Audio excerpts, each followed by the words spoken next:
What is going on, everybody? It is episode 943 of Pop Culture Crisis. My name is Brett, and I am here once again on this Monday with my co-host. Introduce yourself, please. Hello, Crisis Actors. It's Mary. Happy Monday. We are back from the weekend.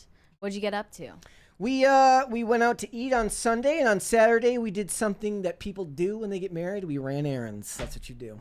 I mean, you kind of do that at any stage of life. So you make a thing of it on Saturdays. The difference is doing...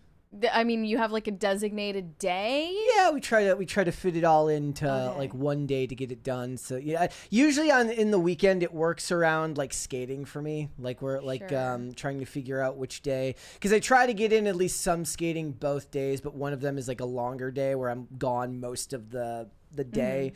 So sometimes on Sunday I'll be gone most of the day, and then we'll do the grocery shopping when I get home that night from like 7 to 10 or something like that. But on Saturday we had more stuff we had to go and do, so went and did that. You know, I kind of live for the errands.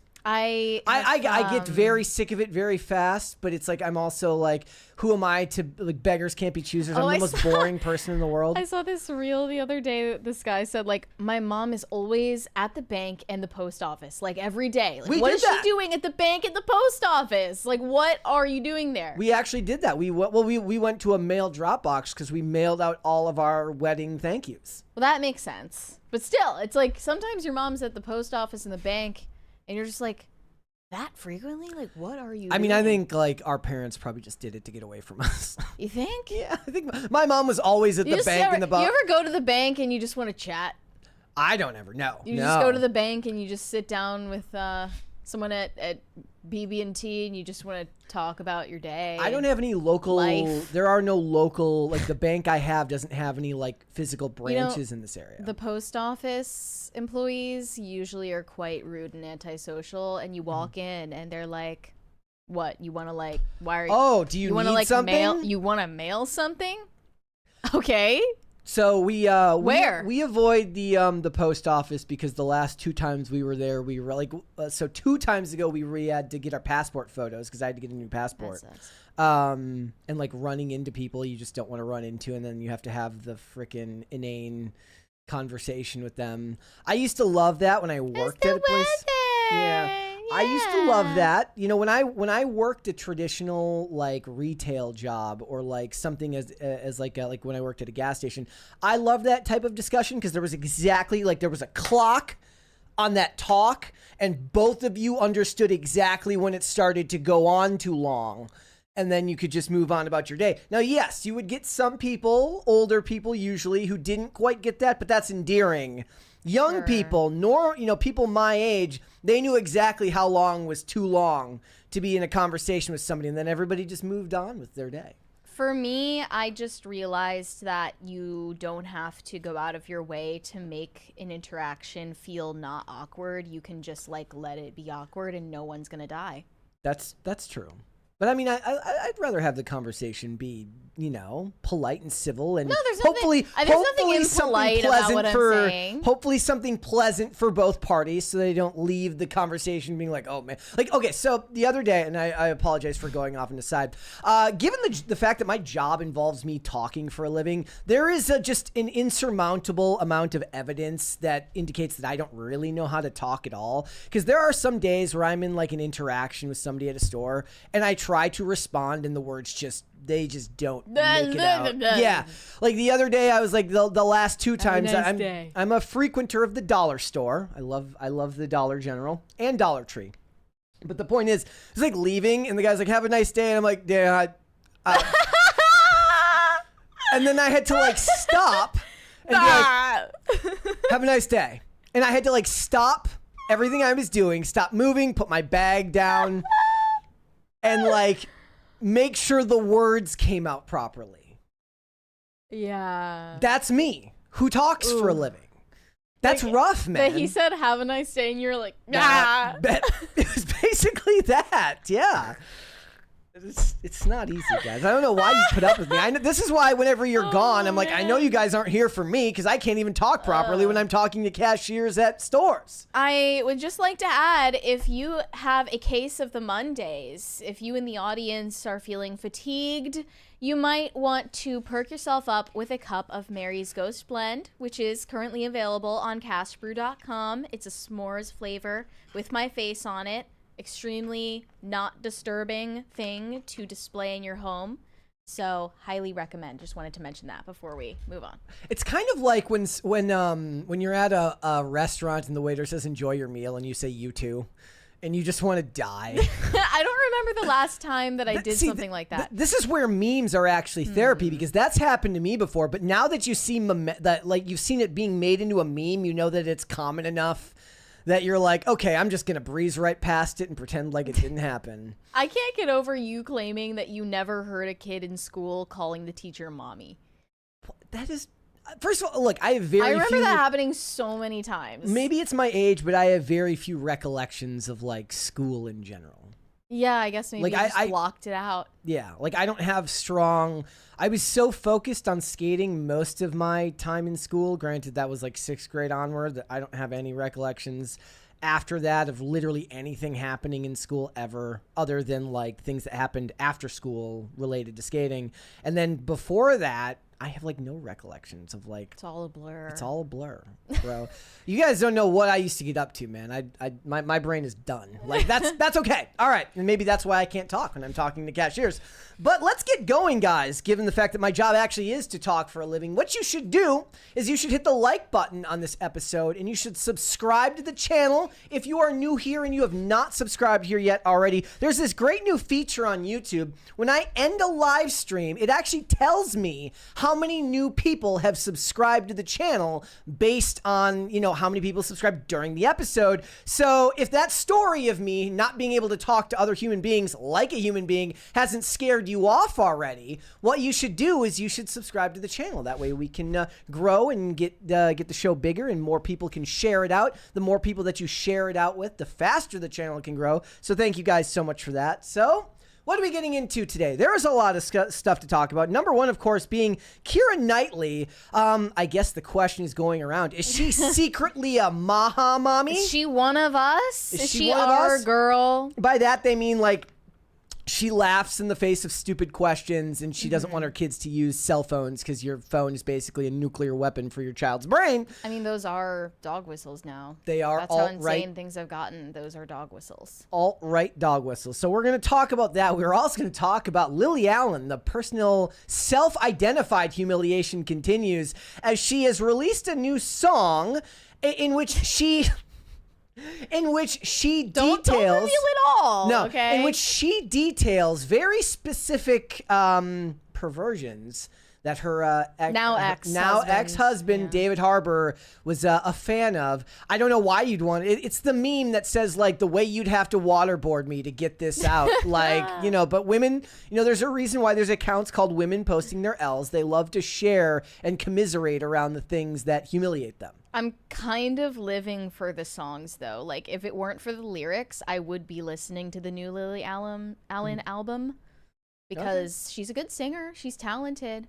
Okay. These lyrics are just, like, kind of taking me out of the experience, though. Yeah. Won't spoil it. So we're going to talk about that. Also, Sydney Sweeney has detailed this story where she says at the age of 16, Hollywood producers were already telling her to get BOTOX because Hollywood is full of trash human beings. So we got that. We got a bunch of other stuff. If you're ready, we can go. Are you ready? Yeah, let's go. Let's go. So Joel Edgerton, you might know him from a forgettable role in Disney Plus Obi-Wan series, or perhaps his new movie Train Dreams that's coming to theaters and Netflix. He was also in Attack of the Clones. Yes. He just did an interview with The Hollywood Reporter about his upcoming movie. It's his own The Little Engine That Could, and it's a small budget 2025 drama directed by Clint Bentley. You need this context, as boring as it is, for his comment that got extremely, it was just dragged over the weekend on Twitter. It basically revealed the quiet part that usually actors don't say out loud about their audience. So this movie, Train Dreams, stars Joel Edgerton as Robert Grenier, a logger working on the expansion of the railroad across the U.S., alongside Felicity Jones as his wife Gladys, Clifton Collins Jr., Carrie Condon, and William H. Macy. The story follows Grenier as he navigates a life of quiet grace, marked by love, loss, and his struggle to find his place in a rapidly changing world during the early 20th century. So, I don't know if any of you are just like on the edge of your seats already, dying to go see this when it comes out in theaters in November. I'm certainly not, but here's what he has to say to you if you don't want to pay for tickets. In this context, guys, you are Bob from the small town in Illinois. Yeah, that's your name now. You're Bob from Illinois. You, me, Mary, You're actually Bob What's-His-Head. We are all Bob What's-His-Head. Joel Edgerton says that some of the bottom line box office analysis of movies misses the point. Does Bob What's-His-Head in some Illinois small town really care what the budget of One Battle After Another is? No. The fact that they spent some extra cash on it? Bob What's-His-Head does care, because right now, some of the channels that are eclipsing Hollywood in views are not just channels that talk about movies themselves, but channels that talk about movie box office returns. They talk about the budgets, all of that stuff. We do that a little bit. Guys like Valiant Renegade do it very, very well. And it's funny because Hollywood is known for its funny money, crappy bookkeeping to try and make themselves seem like they're never making any money so they can screw the actors out of paychecks. But in general, when it comes down to it, the number one way that you can have a tangible discussion about whether something is successful or not, whether something is popular or not, is whether a movie actually got people to get up, drag themselves out of their house, get in their cars, and go spend basically a down payment on a house to go and see a movie. So there is and there's kind of two industries here. There is the people that talk about movies, and I did a video about Chris Stuckman and Shelby Oaks earlier. When it comes to reviews and discussion of box office, there's two categories of fans now, in my estimation. One are the people that don't care about going to see the movies. They want to hear other people talk about whether movies are successful or talk about a movie itself, whether it be a review or the box office return or the budgets. And the second category are people that look to people who do movie reviews to basically be their guide as to whether they should go spend that down payment on a movie that weekend. That's kind of their eyes and ears in the industry. But that industry is fast eclipsing Hollywood in a lot of ways. The views attached to a lot of these YouTube channels are the views that a lot of these Hollywood channels would love to be able to get on some of their content. I want to contextualize his broader point about which kind of movies he wants to be involved in as an actor. He's trying to say that he wants to be in movies that make a cultural impact. And he says, if a movie holds up and lasts and continues to speak to people 10, 20, 30 years in the future, that's the kind of movie that I want to look back on and go, I was involved in that. Whether they make money on the opening weekend, unless some of that money is going in my bank account, I really don't care that much.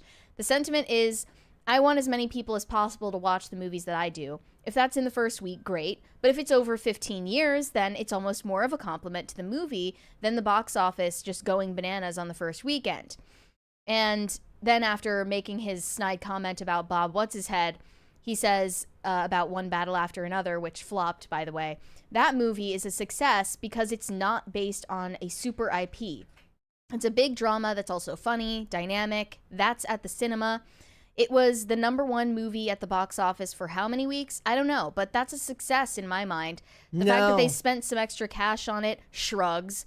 I'd make a terrible studio executive. Yes, you would. That's the admission at the end of his comment that kind of sums it up, right?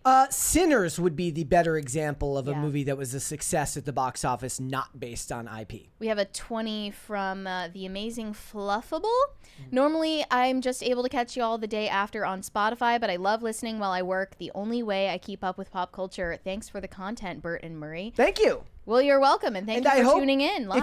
If you listen on Spotify, I hope you checked out my first episode of the PCC Weekend Update. That is a bunch of topics that we do not get into here on the channel. I record those separately, and then I'm putting them into audio format for everybody to listen to. So I hope you check that out. And by the way, if you are a Spotify listener, you should give us a 5-star rating. Yes, you should. So, he's not really understanding the fact that box office success is cultural impact. Yes. Like, those things are synonymous. Okay. So there is a point to be made that there are movies that make a ton of money that, like, I haven't heard, there will be, nobody will remember Minecraft, the movie. Other than the fact that it made some money, nobody will remember it. Okay, People will remember Barbie. People will remember Oppenheimer. I have another example that might forward his point. Like Jennifer's Body, okay, that cult classics flopped. It flopped by all accounts in the box office numbers because they marketed it poorly, and it ended up becoming a cult classic later on as people watched it in the last 15 years. So, and that did have cultural impact despite the fact that it didn't make its money back at first. Yes. And now they're talking about making a sequel. We'll maybe get to that some other point in the week. Well, you know who the middleman is that loses out on all this is the theaters. The theaters have to make money, and to do that, you have to actually make movies that people want to see. What I've started to notice is like, okay, so there are people like me who want to hear your elevator pitch. Zombie fights alien on a shark. Love it. I'll go. Perfect. I hate it. Let's go. But the point is, the way he pitched those movies, he just described at the beginning from that quote, I just rolled my eyes. And I'm like, nobody cares, bro. Sorry. Nobody cares. It's not going to make any money. But this interviewer tries to save him by saying, maybe you wouldn't make a terrible studio executive. To your point, with a movie like that, 10 or 20 years down the line, it's a different conversation. It's an investment. Yes. Okay. So here's the other thing. Then budget actually does matter. The movie about some, what was it? Like family man who's a logger. Sure. If the budget of the movie is $10 and a pack of bubble gum, sure. It'll make its money back. No problem. And then you can talk about the strong return on investment. This is why horror movies do so well at the box office. Low box office doesn't matter. It can make $100 million and make 2 or 3 times its budget because they don't spend a ton of money to make them. So the discussion is important. To that point, Train Dreams has a budget reportedly around $16 million. Not that bad. It's going to get released in theaters and then go to Netflix, I think maybe 2 weeks later. And I guess one of his other points is like, no, he mentions pay VOD later too. Look, that is not the sexiest of discussions, as one might say. Like when there's that famous clip from Hot Ones where Matt Damon talks about how streaming killed the mid-budget movie. Basically, like they were never expecting to make their money back at the box office. They would expect to make a certain amount of it in the first couple of weeks. After that, it was DVD sales and pay-per-view, if you know what pay-per-view is, if you're my age. Things like that are how they made their money back right now. But it seems like he's hesitant to want to even engage in that discussion because he's saying, why do you want to talk about the budgets of these movies? Because people think it's interesting. When you went through the last 5 years of movies getting these $200-300 million budgets, look at Mission Impossible this year was like the 6th, or it was like the 8th highest grossing movie of the year and still lost hundreds of millions of dollars because it cost so much to make. That's interesting to people. Oddly enough, more interesting than most of the movies are putting out. I am now officially calling on Valiant Renegade to poll his subscribers and find out if he has at least one subscriber on YouTube named Bob who lives in Illinois. Because I guarantee you that he does. Yep. And that would be the ultimate clapback to what Joel Edgerton is saying. I guarantee you there's at least one in there. To bring it back to that side remark about Bob What's-His-Head in Illinois. Because they hate you, and they hate Middle America. What this is about. This is about the disdain that actors have for their own audience. And Dakota Johnson folds into this conversation as well. She recently talked about how bleak it feels to be in the film industry at the moment as one of the actors. And she is trying to say that we, the actors, understand better what people want to see than the people in the audience. No. She said, It's really effing bleak in this industry. It is majorly disheartening. The people who run streaming platforms don't trust creative people or artists to know what's going to work. And that is just going to make us implode. It's really heartbreaking. It's just so effing hard. It's so hard to get anything made. Everyone who makes decisions is afraid. They want to do the safe thing, and the safe thing is really boring. Do you know why? Because they're spending hundreds of millions of dollars. When you're going to give someone $200 million to make something, you're not going to say, hey, let's take the biggest risk in the world to do that. For instance, think about what they did with Anyone But You, where they could have made more money to take it to streaming, but it wouldn't have had any cultural impact at all. It was incumbent on the actors there to take the hit and be willing to put that movie in the theaters for the chance at some type of cultural significance. But I would argue that the executives know just as little about what the audiences want as the actors do. They're just going based off of which IPs they own that sell the best or do the best. There are the rare creatives who are so good at their job that they're going to get a strong return on investment most of the time anyways. You could put Christopher Nolan in that category. Even after a fact, I think Ryan Coogler has the ability to layer his art well enough that he's going to bring audiences in and make it something that people are going to want to talk about. And certainly lots of discussions happened around Sinners. That was absolutely true. But they need to like create a third position for like a middleman. They need to have a position called Bob What's His Head.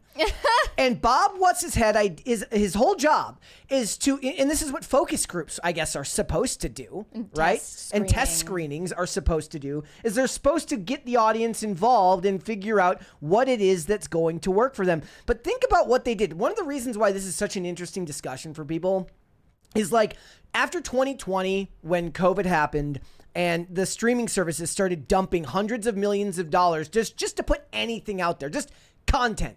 Get it filmed, get it made. Well, what do you end up with? You end up with Dead End Paranormal Park and conservative backlash on trans characters for kids 5 years later because they were greenlighting stuff that nobody wants, that nobody watches, that nobody cares about. And you go look at a Netflix now, or you look at an Amazon Prime now, and there's 100 movies on there that you've never heard of or never seen. Even the ones that are culturally relevant, like The Summer I Turned Pretty. It's okay for me to not know what that is. I'm 39, but Mary should absolutely be like the type of person. Maybe you're not their target demographic, but you should be clued in. And it wasn't until season 3 where it became like a whole thing, but somehow it was the most popular show in the world. Mm-hmm. Yeah, they're just, the thing is there's too much to choose from. There are too many options now. And the way that the art has been kind of spread thin amongst all of these different companies, you know, this is why I say consolidation is a bad thing. I don't want to see less companies owning stuff. I want to see them expand and have more companies producing stuff. That way, you know, whatever Joel Edgerton's next, you know, stupid movie that nobody's going to go see can get made and he can quit complaining about it. But then you can't complain when they don't greenlight your next film because nobody went.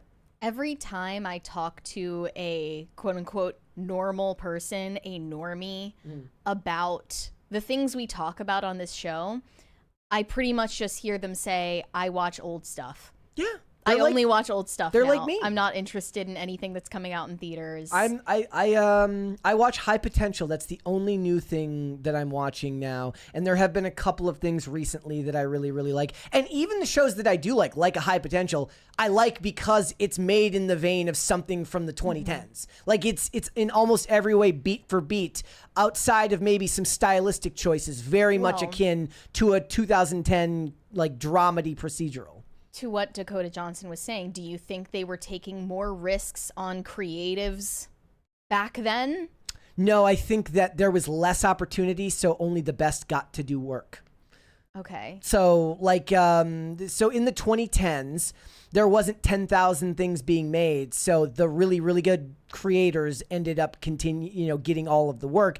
As, like I said, post 2020 streaming wars, everybody has to start just making stuff and they'll just give jobs to anyone.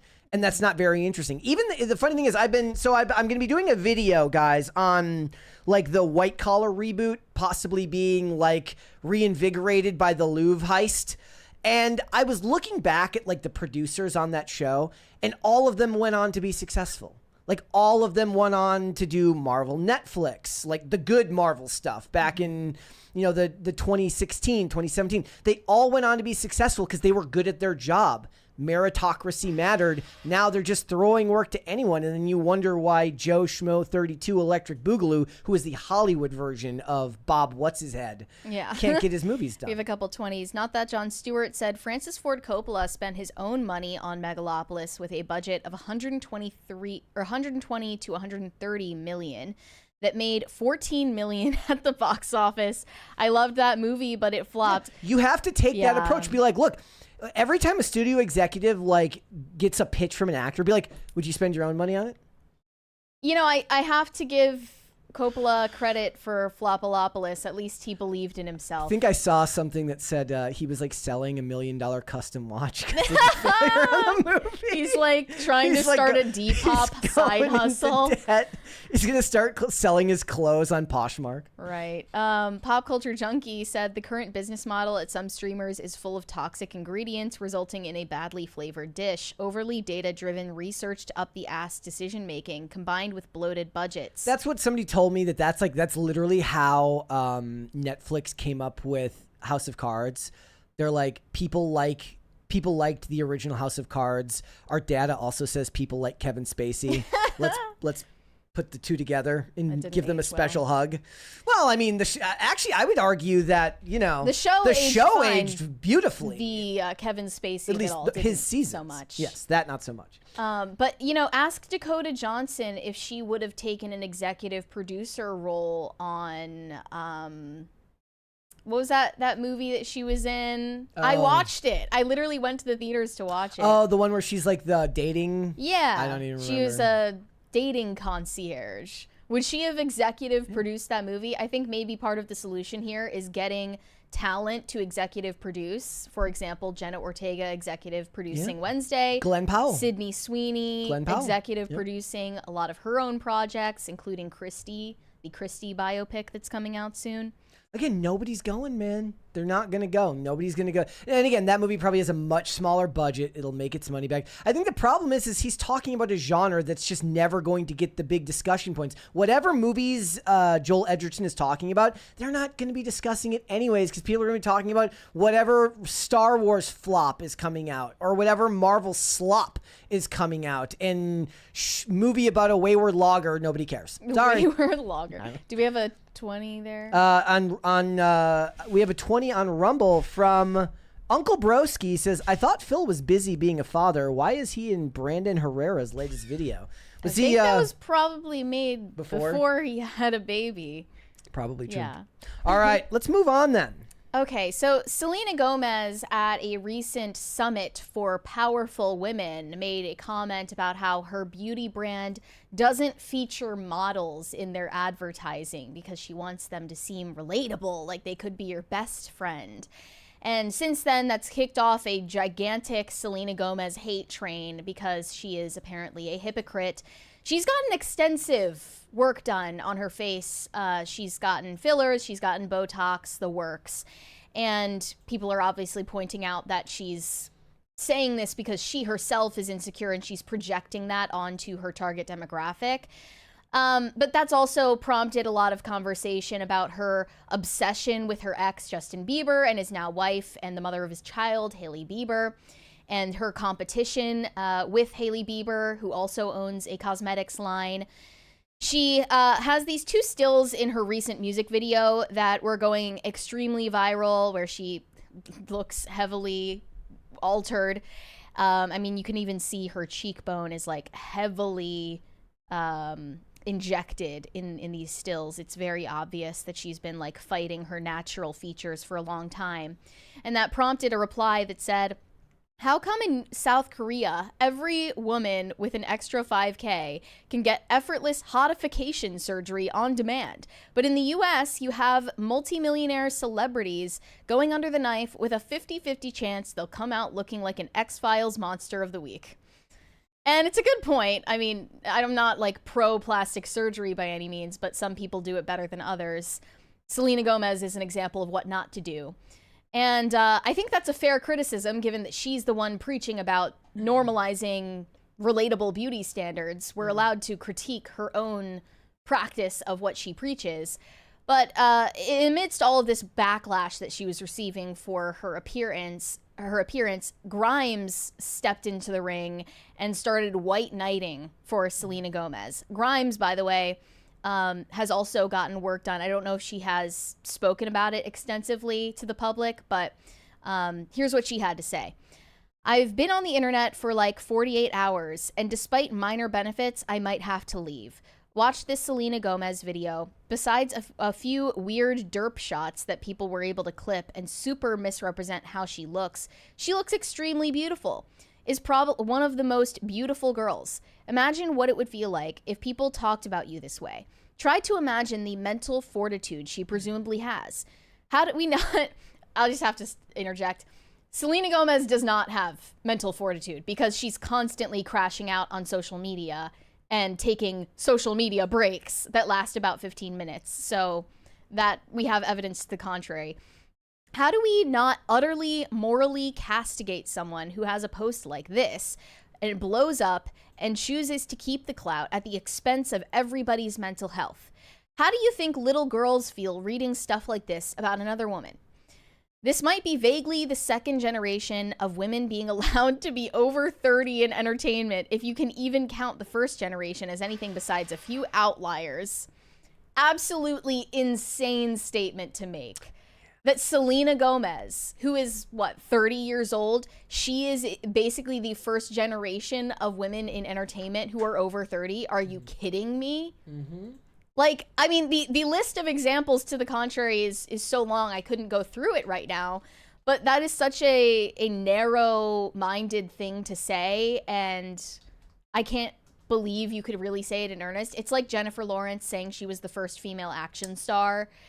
And it's also like Selena Gomez, you know, saying that she doesn't use models for her campaigns, and her own hired models are saying, like, what does that make me then? My point to you is, like, Roseanne was very popular in the 90s, not 30. Well over 30. I would, like I said, I was going to make a video about White Collar, and I was just thinking about Peter and Elizabeth. And in that, Tiffany Thiessen was around since the 90s. And in 2009, when White Collar started, she was 35 years old. And it was never mentioned. It never mattered. Nobody cared. There are infinite examples of women. It's just one of those things that they say with, like, they puff up their chest and they say it with the whole chest, and they expect you to just be like, well, they must be right.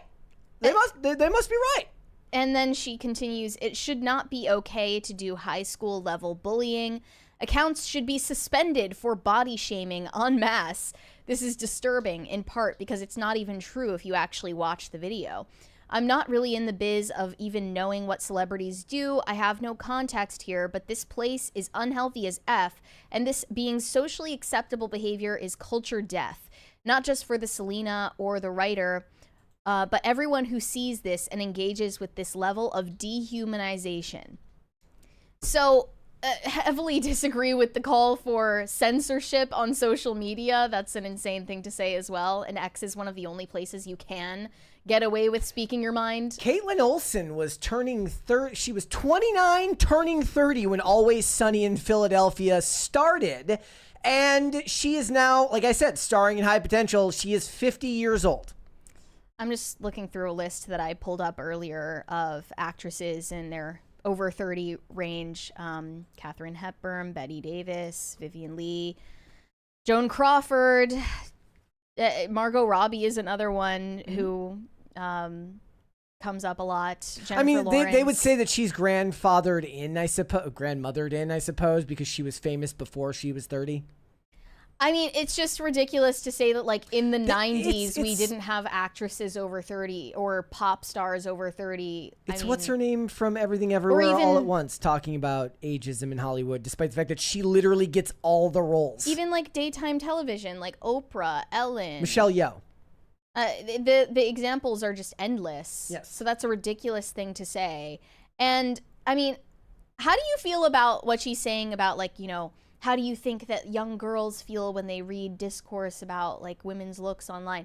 they probably think like, you know, glad I'm not Selena Gomez. Yeah. Glad I haven't ruined my face with cosmetic work. Or they're just like, if you're a normal person, you're like, look, that's the downside if you want to be famous, is that you're going to have to deal with corresponding levels of backlash. It's just what's going to happen. I had somebody leave a comment on one of my videos this weekend. It made me laugh really hard. Where he says, I still can't figure out if you're fat or thin. You know, if you're a public figure of any level, you're going to have to deal with people commenting on your appearance or your intellect or any of these things. And them's the breaks. That's the price you pay for being in the public eye. Deal with it. One of the replies exemplified why Grimes is not the person to speak on this either. Girl, shut the F up. The hideous, mentally unbalanced, and physically deformed white supremacist you willingly had children with is the main reason this app is like this now, so go complain directly to him instead of lecturing us.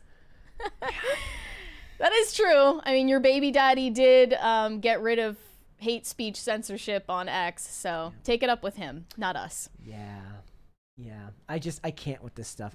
It is one of those things that they just say, and they're going to just say it as if they have all of the knowledge in the world, and then just assume you're going to be like, yeah, all women did that. When they turned 30, they just disappeared. They just went into the furnace. They just got incinerated. Never existed again. Haven't you ever seen the pictures of like the Golden Girls, and it's like what women in their 50s looked like in the 80s? Versus what women in their 50s look like now. Guess what? They had to be famous in their 50s for you to see that image. That's true. Betty Davis was a national treasure. Betty White. Yes. And Betty Davis. Betty White was a national treasure up until the day she died. Mm-hmm. Okay, and everybody loved her. Everybody loves Dolly Parton. Right? Like there's another who's like example. 100 years old. She's like 70 or Reba McEntire. Reba McEntire. Oh, yes. I mean, really, if you want to look into it, the sitcom wife was like still probably in her 30s most of the time, just younger than the husband was at the time. It would usually be older because the trope was always like fat, ugly husband, attractive wife. Yeah. The Leia Raminis of the world. But also over 30. In entertainment, I would assume so. Yeah. To this day, stop pretending. And look, I guess like if I was to like steel man their argument, and it still doesn't even necessarily work in their favor, which is like, and I always point to this example. Look at videos of Chris Pratt when he was younger. He's much better off now. He just is. With the curly hair, he looked funny when he was younger, like when he was in his teens, in his early 20s. He was in a show called Everwood. Men tend to grow into their face, or they grow into the type of roles that are popular in Hollywood. So, you know, if if you're gonna make $100 million at the box office, it's not gonna be on Wayward Logger in the Woods. It's gonna be corrupt CEO, evil businessman, superhero, all things that are more aptly cast when they're in their 30s and their 40s. All right. So men grow into that period, whereas women's roles traditionally leaned on the younger side into their early to mid 20s. And then they had to grow into like, and then who was it? Michelle Yeoh was like, women don't just have to play like the mom or like the grandma or the mom. I'm like, because they're real. Those are just real roles that people get. But when we're talking big budget box office movies, men tend to grow into the roles and women grow out of them.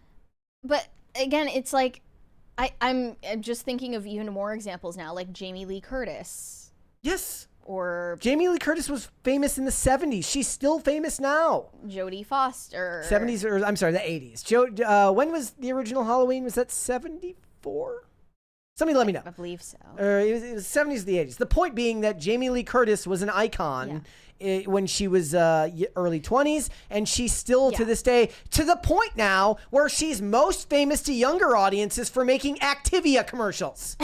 Point being, Selena Gomez is not getting criticized because she's over 30 or even really because of her appearance. She is getting criticized because she constantly preaches about beauty standards, and that is what kicked off this whole discourse train to begin with. 78, not 74 for Halloween. Selena Gomez wants to sit on her high horse about normalizing relatable faces while she's going under the knife to alter hers. That is why she's getting criticized. Yep.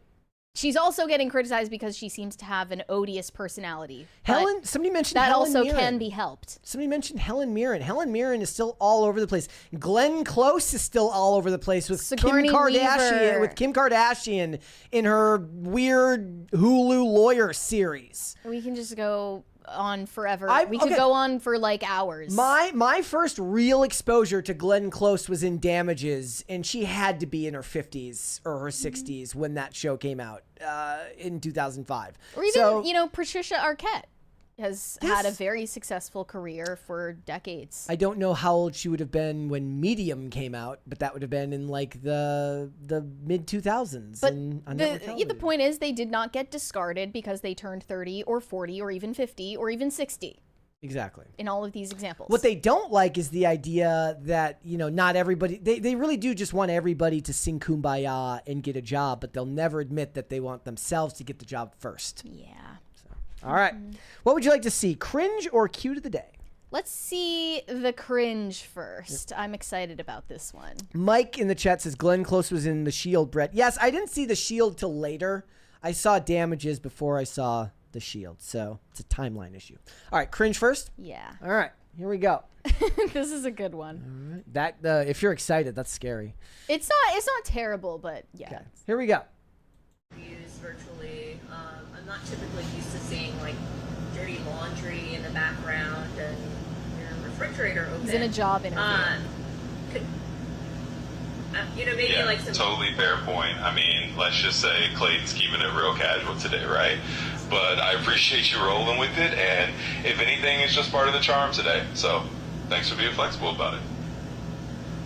So speaking of charming, I just really like your voice. It's really just that deepness and. Well, hey, I appreciate that. I'm glad it's coming across as. He's just moving his mouth like. If you're listening to this podcast, he's playing a. He's a nice vibe for you. We'll just keep it easy going, and I'm happy it's making the interview a bit more pleasant. Yeah, I really enjoy your like casualness and again, like I said earlier, I don't really feel like your voice like matches you, which I think is kind of. Is this a skit? Can't be a skit, right? Interesting. I also kind of noticed that your lips aren't really. He needs to like look down when it starts talking, so that when he comes up, he matches the. Right. Moving with the words, so it's kind of making me wonder, like, is this real or I don't really. Yeah, I get what you mean. It's like a little bit of a chess match. And just to be totally transparent, I'm not actually physically here in the sense of a real person on camera. So that's probably why the lips aren't matching up. But yeah, I'm just here to keep it casual and keep chatting with you. So it's all good. Okay, so you're not real as in like you don't exist? I mean, this poor lady just. What you should want to do is tell this dude to fuck off. But I'm not following. It messes. I'm perfectly real. I don't know what the question is here. Wow. Okay. Well, clearly you were using a different voice this entire interview, which is a little weird. Why would you do that? Why wouldn't you want to project who you really truly are? Because at the end of the day, your true colors are going to come out of you. What is to stop her from just being like people have to do like 9 interviews to get a job at like McDonald's now. Why doesn't she just hang up on this dude? It's interesting. Getting hired. So I don't really understand. Yeah, I totally agree with you. I think it's always. I like the creatine in the background too. It's best to just keep it real and be authentic because eventually the real you is going to come through anyway. So that's definitely a good note to end on, and I appreciate the chat. Okay, yeah, this is weird. I don't Absolutely, really and thanks for having the conversation. It's always good to just keep things genuine and go with the. So how did he? I'm so confused as to like what he's using to record the. Oh, smart glasses. Okay. Well, so yeah, if anything else you need, let me know. If not, it's been a pleasure. Yeah, it's not been a pleasure for me. I think let's go ahead and leave now because this is a waste of my time. Absolutely, no worries at all. It's been great chatting with you. And if you need anything else, just let me know. Otherwise, have a good one and take care. Is bye. Yeah, no problem at all. Take down the freaking laptop class, ladies and gentlemen. I mean, if I were an HR manager doing interviews like this, I'd probably stay on the call just because it's a funny story. But she was pressed. Okay. That was amazing. All right. Let's I didn't know. I never can predict how you're gonna react to cringes like that. I mean, because you might be like, on one day you're in a mood where you're like, he shouldn't have done that. She's in the middle of trying to do her job. Blah, blah, blah. Yeah. But then other days you're like, yes, the laptop class is getting humiliated. I'm you contain multitudes. I'm all over the place. All right. This is from Mia Richards on X for Cute of the Day. It says, this is Buster, our enormous pug. He's our gentle giant patiently waiting for dinner. He always sits like this. It's hilarious. How is a pug that big? That's kind of crazy. It's a very, Is that possible? I guess so. Is he getting a lot of food for dinner? It's big for a pug. I like it. All right. I will tell a story. So over the weekend, I'm not a fan of trunk or treat. I'm not. Neither am I. I'm not a fan of it, what it's done to us culturally. Yeah. I think it's a bad thing for society. But they were doing trunk or treat in the city that I live in the town that I live in. And as you guys know, we have a neighborhood cat named Bucket. Bucket is very popular. Everybody loves Bucket. He's a man of the people. He is. Oftentimes, I will go down the street on my way home, and he'll be at the local restaurant outside in the patio dining area, getting food scraps from people and pets from people. He's very popular. Anyways, he was down there in the thick of it. There was a line around the block for there's like a haunted house down there, and then trunk or treat, whatever about that. And then my favorite part was like the local police department had up like the scale thing, and you could take a picture with the sign like you've been arrested. It says like so and so police department, and then has the numbers. It's like it's the most like if it was a movie, they'd be like white people. Yeah. Like only white people would do that. But, Bucket was there, and he was being showered with attention from everybody. And a lady from 2 towns over was like, Bucket! And then she proceeded to tell us, first of all, she knew that Bucket had a middle name. Bucket's middle name is Eugene, which is amazing. And was like, Bucket used to live with us in this town. He was the king of the town. Everybody loved him. Must be nice to be that universally loved by everybody. Because then he came up later that night, and we gave him more food. He's a living legend. He is. And he's got a brother named Dusty who's more skittish and doesn't like to go down. He'll come by our house to get food, but he doesn't go down, from what I've ever seen, into like the center of the town to get attention from people. So, all right. That's my story. Bucket. And Bucket is the additional cute of the day. If only it had a picture from that night. Yeah. All right. A couple of weeks ago, Keira Knightley faced huge backlash for defending J.K. Rowling. Really, she was defending herself. She was in an interview about an upcoming movie, The Woman in Cabin 10, that she stars in, and the interviewer just hijacked it in order to make the interview into a soundbite about J.K. Rowling. She was hoping Keira Knightley would throw her under the bus because Keira Knightley is voice acting in an audiobook for the franchise. But Keira Knightley just bluntly stated that she is not aware of the calls for boycott, and she's not really on social media like that. Love that and for ultimately, she did the kindergarten teacher affect. She's school-marmed. We all need to learn to get along with each other, even if we disagree about things. Am I right, guys?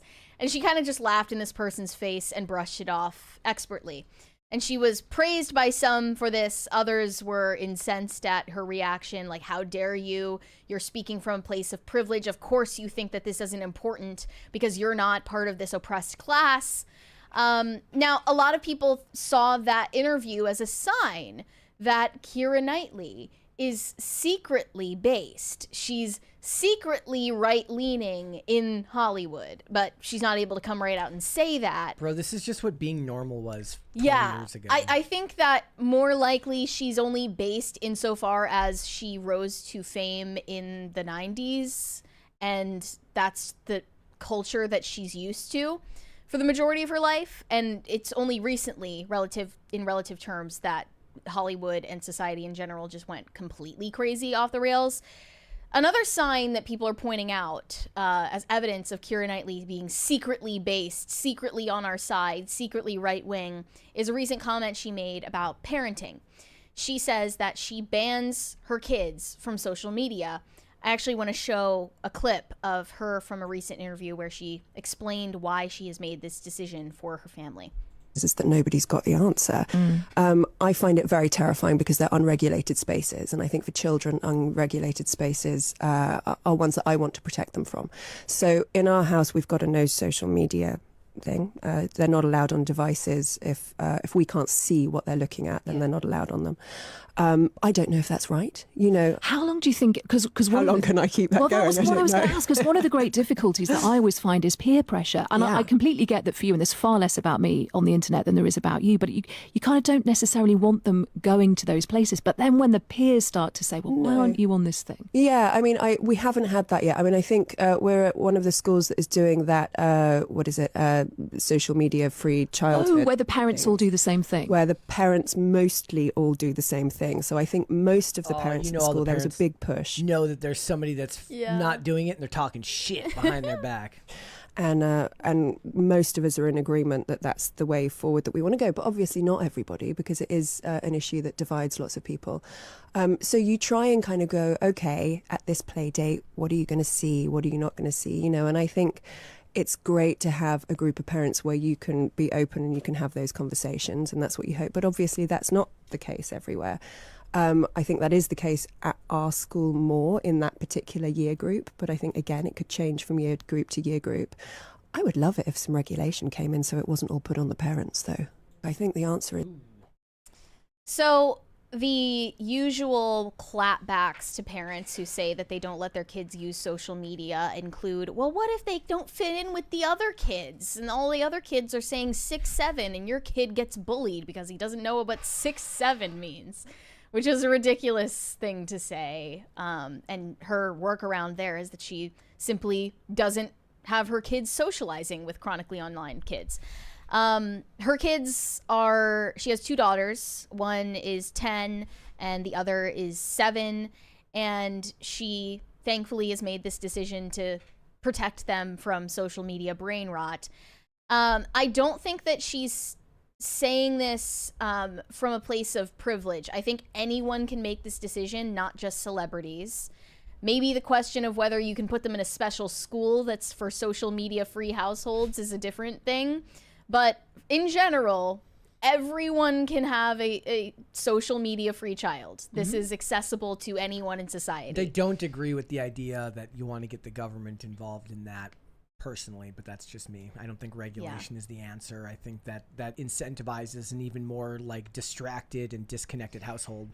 I think that it ultimately rests on the shoulders of the parents to protect their kids. However, when we see social media platforms get exposed repeatedly for targeting child audiences with sexualized content, as Meta has been exposed for doing multiple times, or perhaps like Twitch, harboring communities of PDF files on their platforms, they should be regulated to stop that behavior.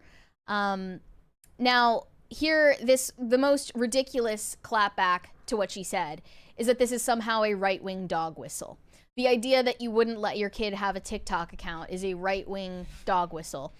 The most reasonable reply here says, it's so fun when the most normal coded celebrities from your childhood, like Keanu Reeves or Keira Knightley, actually do end up being completely normal, well-adjusted people with reasonable takes on today's issues. Again, it's because she is an artifact of the past. What did Keanu Reeves say about AI? He's like, yeah, it kind of sucks, man. Yeah, he's just like, not fun. It's not fun when people make AI videos of me. Yeah. And here was a response from a pro-trans account. Being anti-trans by association with J.K. Rowling and then days later having a protect the children moment, even though her points on social media are valid, feels a little linked. So just even the idea of protecting children from anything is a right-wing dog whistle. Another reply said, this is code, her comment, this is code for concern about social contagion of trans identities in the youth. That's bonkers. I've interviewed liberal moms who say they're channeling all their energy into anti-smartphone activism because they worry their kids will encounter gender ideology, but they don't want to be labeled bigots. I think that's a piece of it. But there are plenty of other reasons to ban social media in your household besides just the risk of your children coming across gender ideology. Wouldn't they just talk about, don't the women just want to talk about how they don't want to end up with beauty standards like Selena Gomez? Yeah, there are countless reasons that you could use to defend the decision. You know, beauty standards, probably also bullying on social media. Yeah.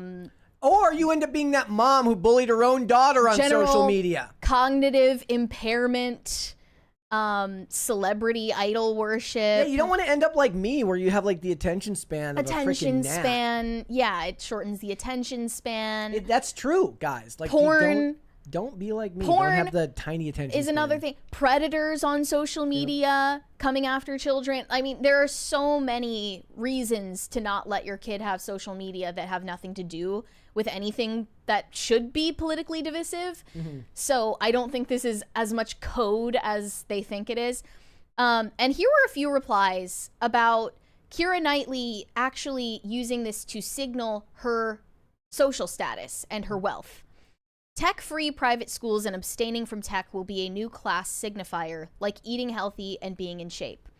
Another person said, in less than 10 years, we'll see screen time the same way we see food now. It will be a status symbol for the elite to consume less of a higher quality, while the poor gorge themselves on Cheetos and AI-generated short-form vertical video. So another reply said, guys, this is only for wealthy people. Your kids are totally better off going to Palantir Matcha Labubu Zoom school that incorporates AI tools to prepare them for the job market. Again, this isn't a class thing. Anyone of any socioeconomic status can refrain from giving their child a smartphone and social media and unfettered internet access. That's not a class signifier. I mean, maybe the wealthy are more likely to make those decisions, and certainly big tech CEOs are notorious for shielding their children from the social media platforms they expect us to all adopt en masse. And the hypocrisy is worth pointing out. But again, this is not something that you're not able to implement because you're not a multimillionaire like Keira Knightley or even a billionaire like Mark Zuckerberg. Anyone can do this. In fact, Mark Zuckerberg was just exposed for apparently violating some municipal codes, holding a homeschool co-op in his home with a bunch of other ultra-wealthy elite children. It was, of course, Montessori style, 0 screen time, 0 social media, 0 AI, no iPads, nothing. Yeah. And this is what the big tech CEOs believe in. Yeah. Like, they do understand fully well like that their platforms are damaging to children and adults. It's like the CEOs of Coke and Pepsi saying they wouldn't let their kids drink their products. Yeah, exactly. Or McDonald's. Or I saw some woman say that she worked for an executive at like maybe Procter & Gamble or something. Her household was plastic free. You know, they have a different standard for themselves than they expect us to have for ourselves. That's worth pointing out. But again, like, doesn't mean that this is somehow exclusive to wealthy people. You can raise your kids the same exact way, and you don't even need to send them to a super expensive private school to keep them from getting on TikTok. In fact, it's cheaper for you. You don't have to spend money on tech. Yep. Like, it's literally cheaper. 20 there. From Pop Culture Junkie, a film critic friend of mine interviewed Knightley as her role in Pirates. In Pirates of the Caribbean blew up. She spent some off-camera time with Knightley and described her as the most normal actress she had ever met. That's awesome. She comes off as extremely well-adjusted. Yep. Hence why she has takes like this. And then the problem is when poorly adjusted people read the quotes from well-adjusted people, they tend to get angry. That goes for people across the political spectrum. I did a video today, guys. I guess I can mention this part of it. There was this tweet going around from this guy who was saying that you should go support Shelby Oaks, Chris Stuckman's new movie that came out this weekend. He said you should go see the movie because Chris Stuckman is queer and escaped a cult. Now, Chris Stuckman grew up Jehovah's Witness, and called himself pansexual in a video, but he's married with a wife and child. And if you want to know where identity politics goes and why these the poorly adjusted people are always a problem in these spaces, is because eventually you end up with this one comment that called Chris Stuckman a Zionist, and I'm like, wow, I didn't know. Like, I didn't know that. I didn't know that. So I went, and then somebody's like, wow, somebody in the comments like, wow, I didn't know that. Can you like link me to like this evidence? Like, I want to read, like, is he making movies for Israel? Like, does he only hire Gal Gadot for his name? Like, what is it? And he links to a review that Chris Stuckman did for Scream 3, like last year, where basically he said, like, most horror franchises after they get past 3 movies suck. And they have bad entries. Scream doesn't really have any bad entries. And I can't wait to see what Kevin Williamson does with Scream 7. So basically, if you don't know what we're talking about, we used to talk about how Melissa Barrera was fired off of the Scream franchise because of her support of Palestine. So because he was not willing to like boycott a movie franchise because a star got fired for her political beliefs, he was somehow a Zionist. Yeah. And that's the type of mental illness that society is dealing with these days. Also, people then called him privileged for like being able to support stuff either way. It's like, no, the ultimate sign of privilege is like in today, like going to movies based on identity in this economy. Are you kidding me? Like the ultimate sign of privilege would be to go to a movie just because the person has like politics you agree with. Actually, like going to see movies in theaters multiple times per month is a status signal. Yeah, it is. And I think people are reading into things a little bit too much here with Keira Knightley and other examples. However, there is another point of evidence that she's not mentally ill. She just published a children's book. It's a picture book. And surprise, surprise, it has nothing to do with gay people or trans people or non-binary, anything. And she did the art as well. It's not about critical race theory. It's not about gender. It's actually a picture book that she designed to help older siblings get used to the idea of having a new, younger sibling. That's amazing. It's written and illustrated by Keira Knightley, who tells a whimsical story about a young girl that wishes her new baby sister would be carried away by birds. But when it actually happens, the guilt-ridden girl embarks on a journey to retrieve her little sibling. What a nice lady. It's so normal. What a normal, well-adjusted person. And it's remarkable for her industry. You know what that means, right? It means like she's insane behind the scenes. Like there is a Hitler closet and here somewhere. She is promoting the idea that you would have more than one child, which is obviously going to cause climate disaster. When the world is ending because of climate bitch. change? You selfish bitch. So she said the project was inadvertently born roughly 5 years ago thanks to Keira Knightley's 2 daughters, Edie and Delilah. She said it was a complete accident. My eldest kid didn't sleep very much, and we tried different routines to try to get her to sleep. Eventually, I came to this idea that if I drew her a picture every night, then she would go to bed, and I'd leave it in her room. When Edie would wake up, she knew that I had been thinking about her. So every night before bed, she would tell me what picture she wanted me to draw. And it then became this picture book that she created for families. And it's not about, cutting your bleep off, which is great. I guess that means that Keira Knightley is a right-wing extremist. I don't know. A timeless fable by Keira Knightley. Okay. And it's pretty. All right. Multi-talented. All right. A multi-hyphenate. Okay, let's read some super chats. Shane H. Wilder said, Happy Monday, Brett and Mary. Finally saw The Naked Gun. It was actually good. All the humor of the original, and it is actually a sequel, not a reboot. Okay. Yeah, it was a sequel. I might have gotten that mixed up as it was getting promoted. But did you detect that there was a real romance behind the showmance? Or did it show? I really was rooting for Liam Neeson and Pam. How angry were you when you found out that was all fake? I wasn't angry, just disappointed. Yeah. Oof, that's worse. Yeah. Yeah, I was really behind them. They were the wholesome grandma and grandpa of Hollywood. Thank you guys. And she doesn't judge him when he pisses his pants. That's real love. Thank you guys. Doesn't bother her. She's like, I think it's sexy when you wear your Depends. Shane H. Wilder said, is Brett eating jerky? Yes, I was. I was told jerky is like beef jerky is healthier for you than like Jack Links or something like that. There's like different types that are better for you than others. You're not beating the eating on the show allegations. No. Dingus Khan of Gongolia said, I watched a Mark Wahlberg movie this weekend called Play Dirty. 8 out of 10, but every car chase and animal scene was noticeably AI. Oh, well, I mean, it's probably CGI, not necessarily AI. Is everyone just going to start calling CGI AI now? Unfortunately, yeah. I think you can pretty easily still tell the difference. Maybe that won't be the case for I am sure the future, animals, they're not risking it anymore with the animals. Like, they're going to be using fake animals for everything. AI, you mean, or CGI? CGI. Because the CGI lions in the live-action Lion King were but that's the point. Soulless and disturbing. But they're not going to be using like regular movies. Like, they can at least make those look realistic, albeit too realistic because they can't even animate any faces onto it. I heard the sequel did better. But like regular movies, they're like, are we gonna hire like a pet wrangler? Or are we just gonna hire like a dude from India to animate the movie? Give the animals jobs. They deserve to work. They want to work.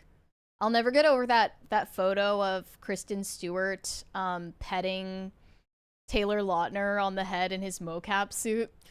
Well, yeah, I mean, like, or look at the images of Andy Serkis from Planet of the Apes, and you're like, this is why they get paid the big bucks, because they have to do this without laughing. Do one more. Rural Conservative said actors used to be multi-talented. 2 out of 3 act, sing, dance. That is true. That's not different. That's still true. Most of them sing as well. Most? Okay, I wouldn't say most. A high percentage sing. I would say it's a minority now when it used to be a majority. I think as many as you think before. That I think they do. I think every TV show that you love is just waiting to ruin it for you and do a freaking musical episode. They want to. They can't wait. Do you think they really come from that much of a theater background? I wouldn't guess that for most actors. I think most look, I'm not going to give you a percentage, but it's more than just, it's not a 5%, it's higher than that. Like, the last vestige of that was the Disney and Nick pipeline. Of course, all of the kid actors have to sing and dance and act. They love it. They have to have the trifecta. But I would say the majority of actors these days can't sing. I have no idea how I can dance. I have no idea, but I'm gonna see if I can. I don't know where I would get the statistics on this, but I'm gonna try and find it, because it seems like every show that I love, eventually there has to be some freaking musical episode or somebody like you. I know they did that in Psych, right? They did. You can always tell when like the actor can't wait to like be allowed to sing. Like, they're just waiting for it. They're too eager, and it ruins the vibe. Yeah. I'm going to look this up. I have been waiting patiently for Zendaya to bring back her music career. Remember that song Replay? No. Put this song on replay. It was such a good song. She used to be a multi-hyphenate, and now she's just in all of the movies ever. So funny. It's like, of course, the AI overview is like, why are you asking this question? It's stupid. There are no parameters. You're dumb. It's shaming you for your question. It's like says there are no specific percentages of actors who can also sing, as it varies greatly depending on the actor and their career path. Yeah, I know. I was looking for a study, bro. Just give me some numbers. Yeah. You're telling me SAG doesn't keep info on this crap? Let's move on. I'm getting angry. Right. Last week, we talked about the messy split of Lily Allen and David Harbour. So it was announced, actually, that they were splitting up back in February of this year, and only recently have either of them started to open up about it in interviews, mainly Lily Allen, who admitted that when she discovered the infidelity in her marriage on the part of David Harbour, it sent her into a mental spiral where she ended up close to relapsing in sobriety, that she ended up checking herself into a facility. She had suicidal ideation, etc. And with these headlines circulating, most people took Lily Allen's side, as if we have anything to do with it. Like, your parents are not divorcing here. It's two celebrities that you have no idea who they are. And then others pointed out that Lily Allen has issues of her own, and that she admitted to cheating on her prior husband with escorts while she was on tour. They're both terrible people. No one is surprised by this. But they just put out their townhome up for sale for $8 million after the release of Lily Allen's confessional album, which is called West End Girl. And it's being called her revenge project because the entire thing she wrote in the span of 10 days in the midst of this painful breakup about the betrayal that she experienced at the hands of her ex. And she did admit in an interview with Vogue that some aspects of her songwriting are not, in fact, autobiographical. They're merely inspired by real events. Well, that's kind of scary because then it's like, oh, which ones are real and which ones aren't? Guess I can't tell you. Guess you're going to have to just assume the worst. Realistically, people are going to listen to this album and believe every word of it is true.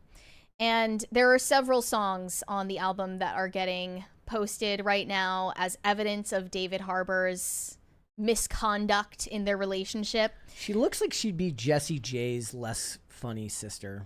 I forgot about Jessie J. Whatever happened to her? No idea. She didn't she write like Party in the USA? I think she wrote Party in the USA and a bunch of other very famous songs. So she probably made her money. Icon.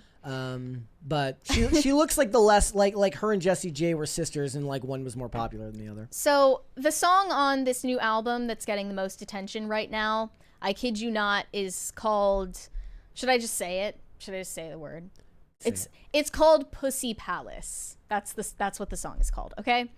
And the lyrics are insane.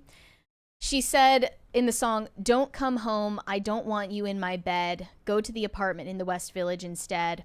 I'll drop off your clothes, mail, and medication. I'm already on my way, heading to the station." In the chorus, she says, "I didn't know it was your pussy palace, pussy palace, pussy palace, pussy palace. I always thought it was your dojo, dojo, dojo. So am I looking at a sex addict, sex addict, sex addict, sex addict?" So does this mean that like she thought he was in there doing like taekwondo and apparently he was just gooning? I guess that she came upon his goon cave and this is what kicked off the breakdown of their entire relationship. "I found a shoebox full of handwritten letters from broken-hearted women wishing you could have been better. Sheets pulled off the bed, they're strewn all on the floor. Long black hair, probably from the night before."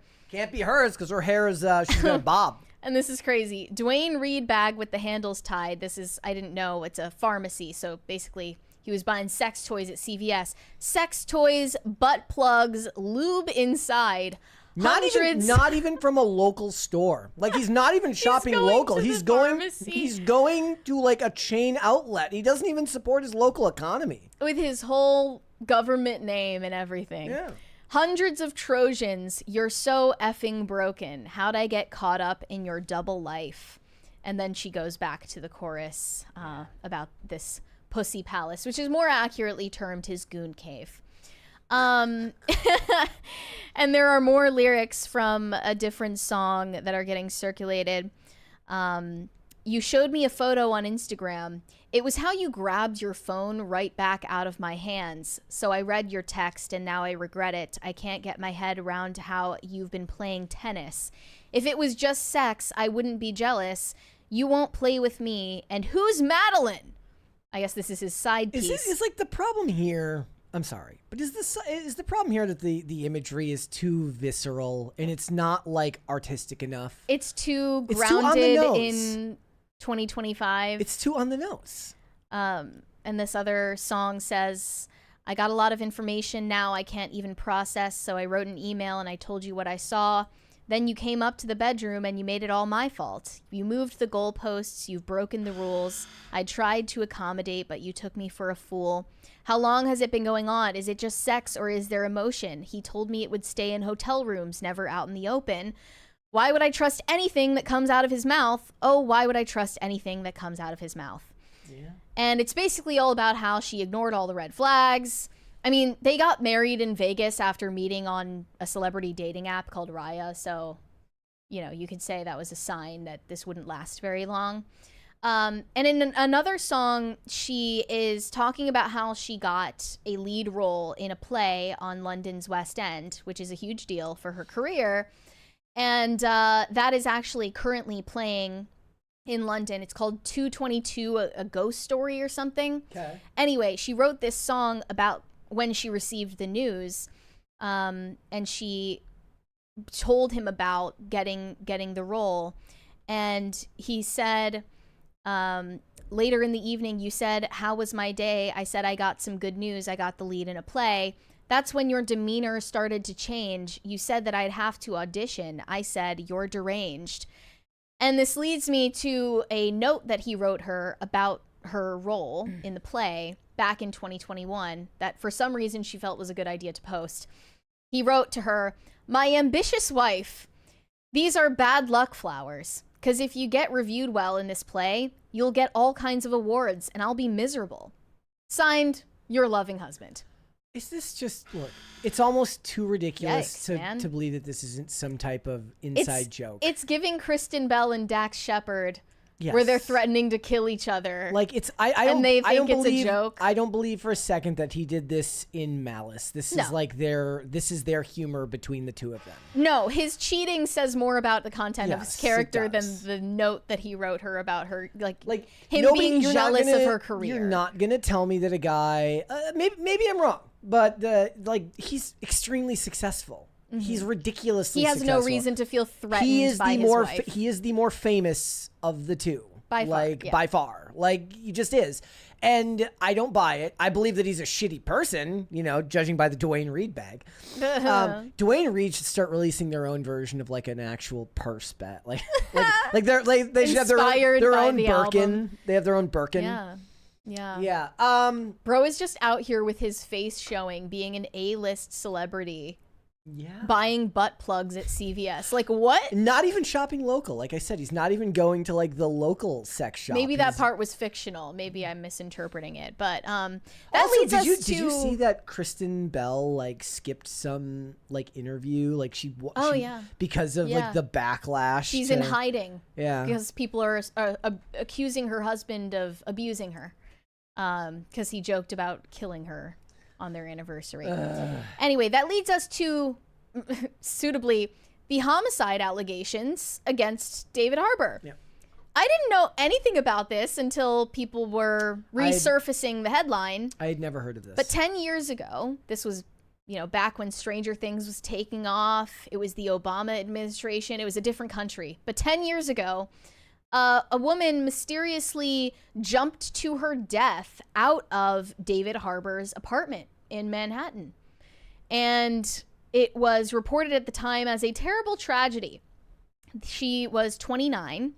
She was staying at David Harbour's apartment at the time, but he wasn't there. He was reportedly at a movie premiere in Toronto when she jumped out of the window. And he said cryptically that she was someone who struggled and he was trying to help her. Now he's being accused of murder. I don't know what to make of that, but he wasn't there. It's giving Ashton Kutcher vibes. Like Ashton Kutcher has had homicide allegations following him for a while now. And that was followed up in 2017 by another woman who ignored his red flags. This is anonymous, of course, so take it with a huge pinch of salt. I wrote a fan message to my TV show crush in 2017, and he got back to me. This is David Harbour. I didn't believe it was really him. We corresponded for a while, and he eventually revealed that it was actually him, and I was mortified because I had been very candid and real. He offered to fly me from Canada to an event in Vegas to spend time with him. I agreed. When I was in the airport, I Googled him to find relevant things to talk about, and I found out a young woman my age had recently jumped out of his apartment window and killed herself. That was the first red flag. Or second, a famous man nearly twice my age flying me to Vegas was the first red flag, but I ignored it into oblivion. Well, okay, so the argument here is also like, yeah, the red flag would actually be that the woman who, jumped off the balcony, given the fact that he wasn't there, probably had mental issues, and doing something like sending a message to some guy and then going there would indicate as such that you might also have mental issues. Yeah. I get there. I think it's going to be pure magic. It's very Vegas. He's pompous and likes to talk about being crazy. I think we're going to have this nice romantic time. He leaves only his shirt and socks on the whole time. He put his Vegas finger in my mouth without warning. Okay, that's an interesting euphemism. I'm laughing out loud at how much pressure I felt to put on the best performance of my life. Later, he talks about his F-buddies, who are mostly married long-term friends with kids, and how their bodies weren't the same after a second baby, but fine after the first. But not the first. I'm a mother, and he assured me that my beep was still fine. Barf. When we were eating breakfast. So this was during Stranger 2017. Things. So this is Stranger Things Peak time. popularity of Stranger Things, allegedly. When we were eating breakfast, he took out one of his surprise fake teeth and put it near my melon rinds and asked me if I'd ever been to therapy. I literally went to therapy after our fling was over. I am laughing out loud right now at how hard I tried to pretend like everything was okay just because he's famous. Learning experience. Okay. Again, you put yourself in a stupid situation, that's what you get. Yep. And she didn't accuse him of doing anything criminal. No. He just sounds like as Lily Allen put it, a sex addict and a jerk. Yeah. And self-important. What are we surprised by? But the problem, here's the thing though, for him, if this was a different person, this could have very easily become the ultimate Me Too story. Exactly. If it were worded differently, if there were different implications, if there were a lawsuit perhaps, this could have ended his career, especially back in 2017 when people still took Me Too allegations seriously. So, he threw caution to the wind because I think it's pretty evident that he is enslaved to his passions. Yeah. And that is ultimately what ended his marriage. But weird detail about the suicide. I had never heard that before. Yep, that was new to me really too. Strange and macabre. Yep, I had not heard that one either. Yeah, that whole story was awful. Overall, though, people are basically saying that Lily Allen deserved this because she herself is an admitted cheater. And, they're both kind of full of red flags. They're like, well, your husband, you need to leave him, sis. He's like inviting women over for weird flings. And then they're like, you got to leave her, bro. She's got an OnlyFans for her feet. Right. Well, tell me if I'm wrong, if I'm just, tunnel visioning this. But don't you think there's been a particular spate of celebrity breakups and divorces recently? Who else? Because I'm thinking of Katy Perry and Orlando Bloom. I'm thinking of Nicole Kidman and Keith Urban. Now this. Seems like they're happening more frequently than they judging by the fact that the general consensus is that people never stay married in Hollywood, that doesn't feel like all that many to me. I'm guessing they have a higher divorce rate than the rest of the population. I don't know. But also a lower marriage rate.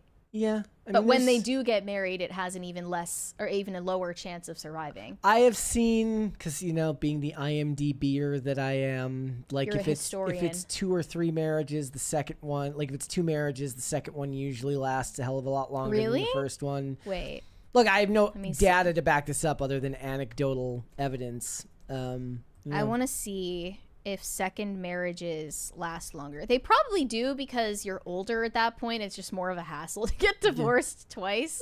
Or you're better adjusted. You know what you want and your partner knows what they want. Some studies suggest second marriages are more stable. Yeah. One study found that couples marrying for the second time have a 31% chance of divorce compared to an estimated 45% for first marriages ending in divorce, attributing to the higher stability of older age individuals entering second marriages, and probably just lack of will. Yeah, well, and you're like, you've figured out more about aversion to change, who you are. Your life is stabilized. You know what you're doing. I wouldn't advise anyone to embark on a second marriage just for the hell of it, though. I agree. If you end up in that situation, I guess statistically it's less likely to end. Yikes. Have you ever known anyone that got married like more than twice? No. I mean, the biggest complaint I always have is like the absolute gall to actually have like a wedding and expect gifts on your third marriage. Unless, of course, if somebody dies, that's one thing. That's different. But if you're getting divorced and you're on your third marriage, and like, you know what, come to my wedding and bring me a gift. It's for the same reason that it is considered an etiquette faux pas to throw a baby shower for your second baby, because you already got gifts the first time, and unless you threw everything in the trash after the first baby, Yeah. No one should be expected to shower you again. Agreed. Yeah, I totally agree with you about that. All right. Let's go to Super Chats. Shane H. Wilder said, the last movie I wanted to see in theaters was The Ritual, and I couldn't even do that as it was not airing within 150 miles of me. I saw it at home. Yeah. I mean, depending on the movie release, not everything gets a wide release. Like I said, even in a major city? Chris Stuckman's movie, so it made $2.35 million this weekend, but he spent, so basically the background on that movie was he raised $1.4 million to fund it, and then Neon, the studio, came in and gave him an additional $1 million to finish it. So they made, given the fact that it made $2.35 million and they split that with the theaters, they made half of that money back in its first weekend. Mm-hmm. So... but it was only at 1,800 theaters. Greg Duvier said Leia Remini, 28, when King of Queens came out. So again, but it and was then on it ran for like many years? Caitlin Olsen, 29 when Always Sunny started. Right.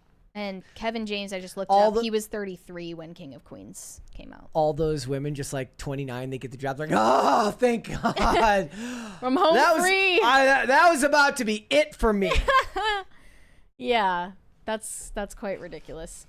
Phil Wyant said, already have given y'all the 5 stars on Spotify. I'll add the weekend update to the podcast queue in lieu of catching y'all live. God bless y'all. Thank you. Well, thank you so much. And guys, if you listen on Apple Podcasts, they not only let you give us a 5-star rating, but also a written review if you feel so compelled to sing our praises in your own words. We would really appreciate that too. It helps our visibility.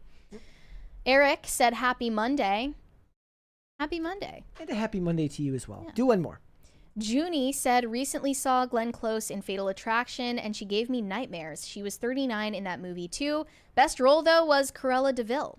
Yeah, and she wouldn't have been 30 in that one either back in, was like the 90s. Well, as the voice actor in? No, the original 101 Dalmatians. Yeah, the voice actor, right? Because it was an animated movie. Hold on. They made the live action with Emma Stone. How long ago was that? The live action one? So yeah, the animated I think that was one 2019. would have been 96. But was that? It was live action in 96. No. Yes. Seriously? Yes. Oh, I guess this is so before my time. I just didn't know. Yeah, no, it was. 96. I also didn't watch Disney movies growing up, so not other than the Disney Channel movies. I watched those, but none of the animated stuff. I only remember the animated Cruella de Vil though. So they just rebooted it with Emma Stone. She was 49 in 1996, playing Cruella de Vil. Okay. Well, the Emma Stone isn't in her 40s yet. So maybe that's proof that ageism is actually more alive today. This is so this is creepy. So I asked ChatGPT, because I'm lazy, how old was Glenn Close in 1996? It says to calculate her age, 1996, she was born in 1947, equals 49. So she was 49 years old for most of 1996. If it was before March 19th, she would have been 48. Would you like me to also tell you how old she was when 101 Dalmatians came out? Well, yes. So it knew that I was like doing this because it was related to 101 Dalmatians. Shane H. Wilder. By the way, did they have real dogs in the movie? In the original, yeah. Oh. I believe so. Well, it would be a travesty if they were CGI.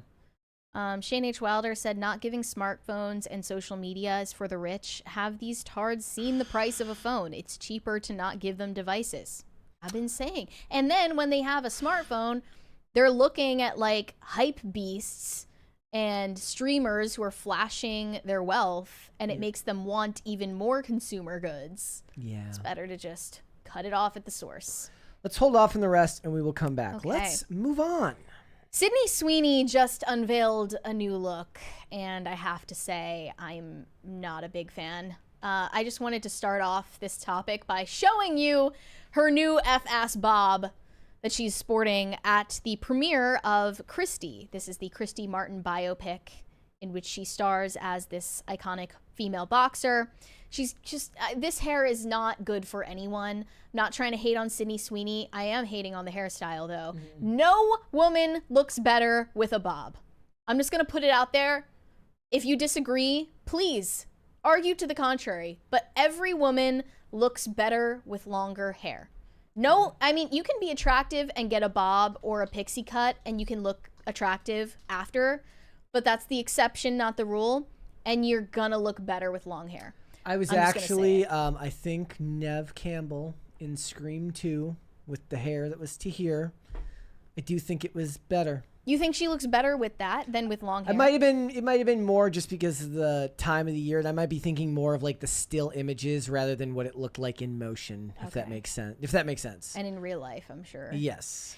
So Sydney Sweeney also was featured as one of Variety's Powerful Women. They do this every year. They have a Variety Powerful Women Summit, and they list the offshoot of the Women's Summit that's going on somewhere right now. Right. There's always a Women's Summit, and Sydney Sweeney was named as one of the most powerful women of 2025. They published a longer interview with her to commemorate that. Sydney Sweeney on Bond Girl Rumors, Oscar contender Christie, and defying the sex symbol label. You shouldn't have to hide or cover up in any room. In any room? I'm guessing you disagree with that.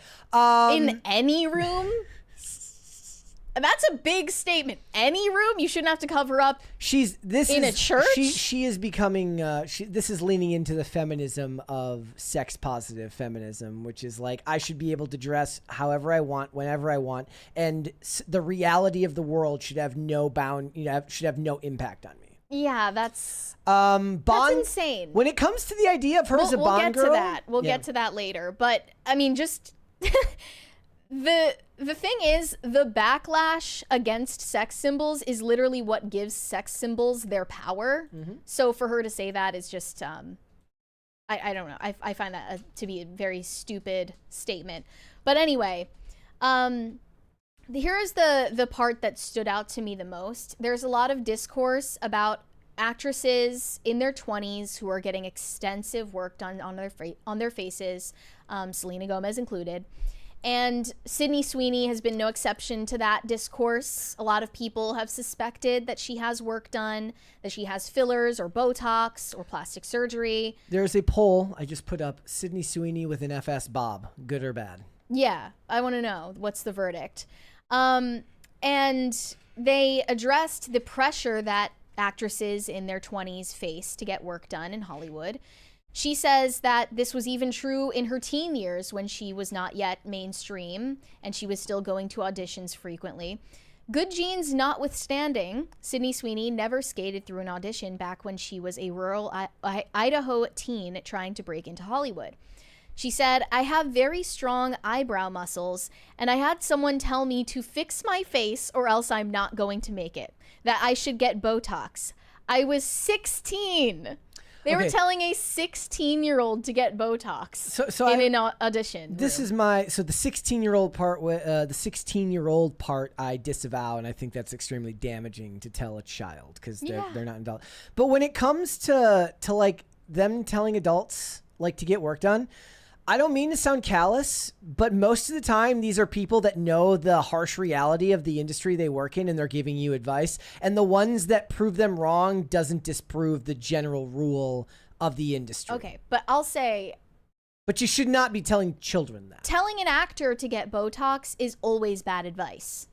And it's because it literally impairs their ability to emote. I think that is always bad advice. They're making movies now where you're not even supposed to be looking at the screen. They're like, we're going to be telling you to describe what's happening on camera anyway, so it doesn't even matter. If you care at all about the quality of the performance, no, actors should not have BOTOX. It paralyzes the muscles in your face.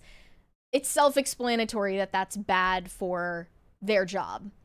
And I think most of the time when they're getting that advice, it's pretty unnerving. Like as crappy as it seems, like most of the time what they're telling you is the reality of the matter. This is what happens. This is what the women in your industry are doing. You're going to be competing with 35-year-olds who look like they're 20 because they're freezing their facial muscles and stuff like that. So they're when they say like they told them to get it done, they make it sound like they callously said this to them, when most of the time what you're getting is some producer who's just giving you the advice. Well, most of the time, actually, it's stories that took place 15 to 20 years ago where an actress is told that she needs to lose 10 pounds. It's not related to cosmetic work. There. Jose Quintana said, "Happy Monday, Overlord and Ghost Empress. Regarding Neve Campbell, she was gorgeous in The Craft. I'm on my way to see Chainsaw Man this evening. Selena Gomez looks hideous. Empress, you are timeless. Long live PCC." There's a lot going on there. Hope you have fun seeing the Chainsaw Man. So I think that usually those stories are told, those sob stories are told about actresses who are told to lose weight for a role, not told to get cosmetic surgery or fillers or Botox. And by the way, those 35-year-old actresses don't look 20 just because they have Botox. They just look 35 and devoid of emotion. I don't think it's actually the de-aging hack that they think it is. And certainly for a 16-year-old, that's insane. Yes, it is. To say. Then they addressed people who are scrutinizing pictures of Sydney Sweeney, searching for signs of cosmetic work. She claims, "I've never gotten anything done. I'm absolutely terrified of needles. No tattoos, nothing. I'm going to age gracefully." It's really funny. I'll see things online like comparison pictures. I'm like, I'm 12 in that photo. Of course I'm going to look different. I have makeup on now and I'm 15 years older. So I think it's quite shocking, actually, that Sydney Sweeney, if she's telling the truth, has not gotten any work done since getting famous in Hollywood. She's 28 now. That's usually well after the point when actresses start the regimen of regular fillers in their chin, their cheekbones, their lips, rhinoplasties, eyebrow lift. I mean, you could go down the list. So I think it's a good thing that she's commenting on it. The fact that she doesn't plan to. It is a fact of the industry that certain type of looks go in and out of styles. So when they're giving you advice on what to do, it's callous. It's probably not in the best interest of your actual health and well-being, but you've chosen an industry that in general isn't good for your health or your well-being. However, I'm just calling it now. When Sydney Sweeney is 45 and she looks way younger than 45, which is probably going to happen, she's going to tell you that it's like lemon water. Yeah. She's going to tell you that it's I get a lot of sleep. I get 8 hours of sleep a night. Yeah, I just have this like really special like snail mucus moisturizer and it's magic. It's just like I wake up and I look like a newborn baby. And they all lie. Lindsay Lohan, of course, like got this extreme facelift and told everyone that it's because she like eats yams. Like I can't with these people. Now they turn their attention in this conversation to why Sydney Sweeney seems to be followed by such a circus of discourse constantly. One theory is that people are not able to separate Sydney Sweeney from the roles that she plays. I mean, that seems to be an ongoing... I seem to be having that discussion with more and more people these days about actors in general, that there really are just some absolutely insane people out there that can't separate these people from the... Like, it's weird because our job is literally to separate, you know, the stupid things they say with everything else. I'd like to think that I actually love to go into a movie with somebody who said I love going into a John Leguizamo movie and coming out liking it because I know he's an idiot, but that doesn't mean he's not good at his job. Well, I think a lot of people do assume that Sydney Sweeney is a stupid hoe because she plays a stupid hoe in Euphoria. Well, but she has other roles where she doesn't play a stupid hoe at all, and no one associates her characters with her real personality when that happens. Maybe it's because it's like Vince McMahon in WWE. He was at his best when he was playing evil Vince McMahon because it's closest to his actual personality. Okay. Maybe. I'm just saying maybe. So here's what she says about that, the term sex symbol. "I play a lot of very divisive characters. I think a lot of people think they know me, but they don't. So when people think, oh, she's a sex symbol or she's leaning into that, I'm like, no, I just feel good and I'm doing it for myself and I feel strong." It's the commercials that does that for her more than the movie roles, though. "And I hope that I can inspire other women to be confident and just flaunt what they've got and feel good because you shouldn't have to apologize or hide or cover up in any room." That's like super like 80s to 90s to 2000s girl power feminism of her. 2000s. I mean, it was around before that too. But I think at the height of it would have been, Christina Aguilera's like, you should be able to shoot the dirty music video and no one can say anything no one can about say it. anything else. Like, come on. You wouldn't be Sydney Sweeney if it weren't for the backlash. Yep. Be grateful for it. And then they move on to talk about the rumored role of the Bond girl, as they still have not announced the next James Bond. There are rumors about who's going to be the next Bond girl. I did a video, as a matter of fact, that came out today at 10 in the morning. You should watch it after this video, where I got into the minutia of like how the Bond money is funneled around and how it's very esoteric. But the backlash and the problem I have with it is they were leaking the idea that, do you know who the bad guy is going to be in the next James Bond movie? It came out in this article about Tom Holland. Supposedly there's a new contract. Tom Holland signed a new Spider-Man contract, therefore he cannot play James Bond. Probably trying to prevent what happened with Henry Cavill and Superman and in Mission Impossible. But they're like, AI is going to be the bad guy. Ah! Fuck you! Nobody wants that! I think that was my general consensus. So Mission Impossible Dead Reckoning. It's like, we can't think of anything fucking interesting. So, you know who the villain's going to be? It's going to be like James Bond, Blofeld's going to have like deep fakes of James Bond committing crimes. No, it's going to be a deep fake of James Bond using a butt plug. M is going to be like, he's going to get fake orders from MI6 on a video conference from a deep fake M. That would be so 2025. I hate that. Well, maybe the villain's going to be Sydney Sweeney. I have no idea what the source is. She's not a good enough actress to play a villain. She could play a Bond girl. In fact, she wouldn't even necessarily play the main Bond girl. She could play like the Bond girl that he just has sex with. The Bond side hoe? The side hoe that he has sex with but doesn't actually have anything to do with the story. She's in the movie for maybe like 10 minutes. Yeah, that's what I'm thinking. Well, Variety did not provide a source for this claim, but they reported that Jeff Bezos himself wants Sydney Sweeney to be the next Bond girl. And of course, he is the decision maker in charge of this franchise now. They say that Jeff Bezos reportedly they put it in a very like cryptic way. Sydney Sweeney could hit far-flung locations by playing a Bond girl, something Amazon founder Jeff Bezos reportedly wants very much to happen. She did attend his wedding to Lauren Sanchez in June, and the trio are tangentially in business together on Sydney Sweeney's new lingerie line. Some weird shit going on behind the scenes there. When asked if there's any truth to the Bond rumors, Sydney Sweeney unravels. She replies, "I can't." 7-second pause. "I don't know." 10-second pause. To be honest, I don't know all the Bond rumors, but I've always been a huge fan of the franchise. Don't believe it. And I'm excited and curious to see what they do with it.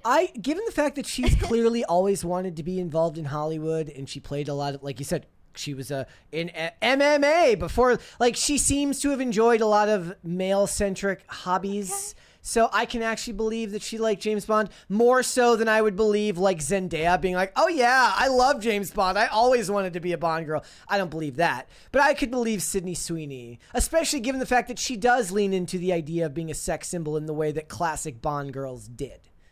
I could buy that. Okay, I mean, I believe that maybe happened in the last 5 years, not that she's always been like such a fan. But they asked her if she would be interested in the role. As she mulls the possibility, she regains her composure and answers, "It depends on the script. I think I'd have more fun as James Bond." Sydney Sweeney wants to play the gender-swapped Jane Bond.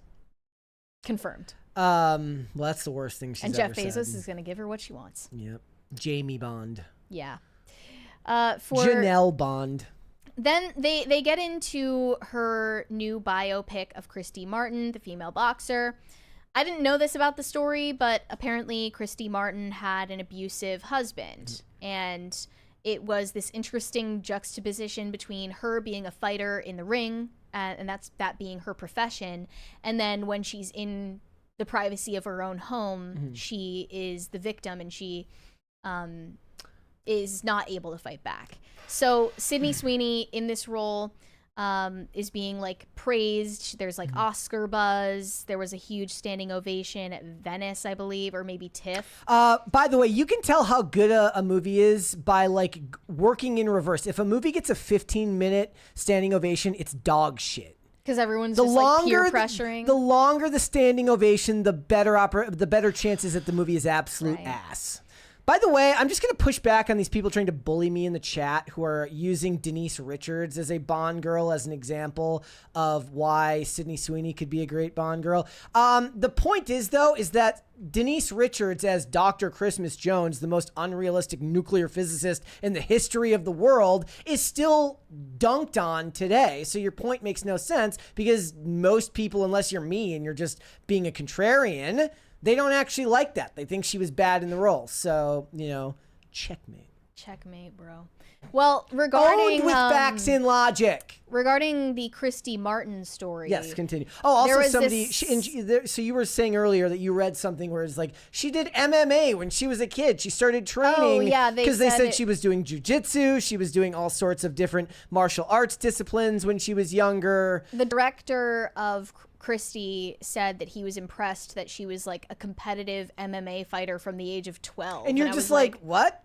Huh? It's like when I told you. What does that even mean? It's like when I told you there was a time we were doing pre-show prep and I was like, she was part of her high school robotics team. You're like, that's not real. Yeah. Like no, she wasn't. I'm sorry. How does that even work? You're a competitive 12-year-old MMA fighter? What does that mean? Yeah. Literally, what does that mean? Anyway, they dropped this really cryptic detail buried in the end of the interview about the Christy Martin story because she's of course playing a victim of domestic violence. I think it's finally making sense to me why the proceeds from her American Eagle jeans were donated to a domestic violence nonprofit. I thought that was kind of random and didn't make much sense at the time. But here is what Sydney Sweeney said in regard to Christy. It's a very personal issue that's important to me, and I hope that through Christy and her story, it can raise more awareness. Sweeney says this without elaborating on how the legacy of domestic violence has touched her. It's personal, she repeats, her blue eyes flashing pain. And she has also selected the National Center on Domestic and Sexual Violence as her charity. I guess that's going to be like her cause, her pet cause. Weird to just kind of throw that in there, just like sprinkle in that detail. What's her ex-fiance's name? Jonathan Davino. He's sweating bullets right now. They're essentially trying to say that she's a victim of domestic violence without going into detail, and then that raises a bunch of questions about how and when that happened and who was the perpetrator. She's obviously not willing to elaborate on it any further, but her ex-fiance, Jonathan Davino, could be facing some allegations in the future, given that information. I mean, it's not like she's the only guy she's ever dated. I know, but it was the longest relationship. She was with him from the age of 18 until 27. So it's right? Like, she's probably implying that it's him. Just a weird thing that they included there. And it was weird that they wrote it in such an artful way. Like, her blue eyes flashing in pain. Like, what? Like, it's not cute. It's not like she's not a movie character. Like, that's her real life. Maybe you just shouldn't include that. I also saw rumors that Sydney Sweeney is getting shit from her friends for dating Scooter Braun at the moment. He's just in a confirmed just a chill guy. Public relationship. Sydney Sweeney's pals are concerned over her new romance with music's most hated figure, Scooter Braun, but she insists he's a chill guy. He's just got his thumbs in his pockets. He's unassuming. He's just a chill, nice dude. He's the Kevin James of billionaire music producers. Sydney is saying it's nobody's concern, having fun, and people got it wrong because Scooter is a cool, chill-out guy. But friends say he's a wolf in sheep's clothing, and you only have to look at his past to see that. Yep. That's, I mean, she's dating him for the street cred, obviously. Yeah. There's no other explanation for that. Or maybe she's got a music career on deck as well. Yeah, do you think she's one of these many celebrity actors who are somehow able to sing and are really eager to show their singing skills? I hope not. It's I better don't if think she so. doesn't sing. I want her to be like, nah, I want you to dub it, and it better be the best voice you've ever heard. I like that she's not a former Disney kid. All That's right. a mark in her favor. Let's go to Super Chats. Okay. Shane H. Wilder said, honestly, if I had seen The Naked Gun when the stories were coming out, I could have seen it. Their on-screen chemistry was very noticeable. Well, that's, you know, you have to take it off screen in order to really sell it to people, I guess. That was another thing that Sydney Sweeney addressed in that interview, was the showmance between her and Glenn Powell. And she said, oh, we didn't lean into it at all. It was just the media. They created the whole She thing. like flicks her hair. Really? You had nothing to do with it. Really? Okay. Okay, girl.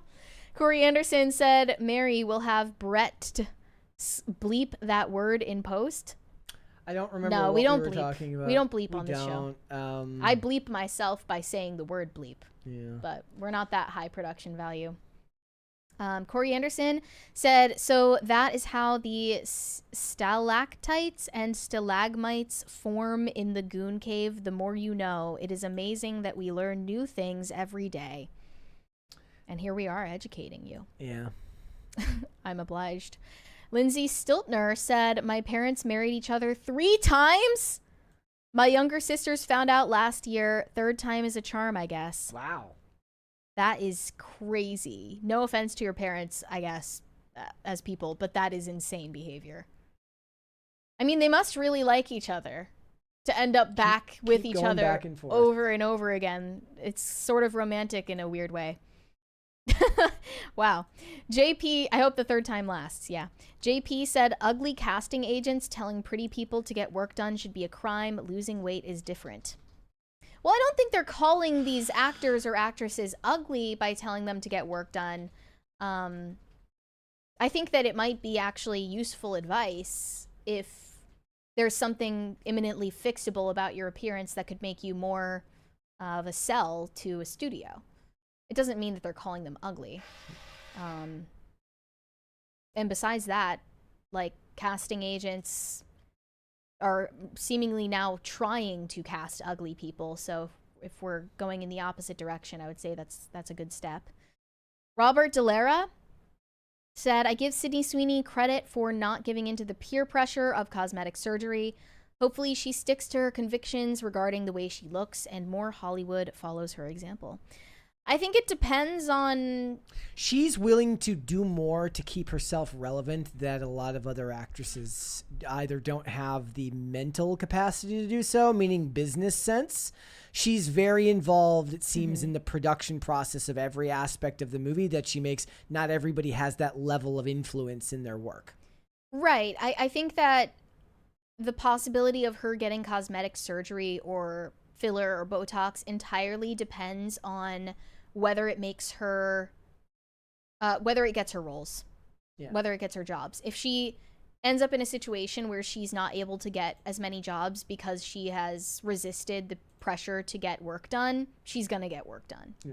Because at the end of the day, what's clear to me is that she is ambitious and not greedy, but she is money driven. And that's fine. That's rare. I want them her to industry. I want them to be money driven. I want them to be like, what slop can I make that will make me millions of dollars because a bunch of people will go out and see it. That, or she's counting on the possibility that by the time she ages out of her prime years, she's going to be in a producer role anyway. So she's not really going to be acting as much. She's going to be acting plenty. She's part of that group. She'll be the Jennifer Coolidge of her day. That would be cool.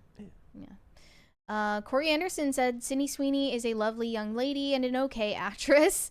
She's not a 304. Calling her a 304 makes as much sense as calling Mary a 304.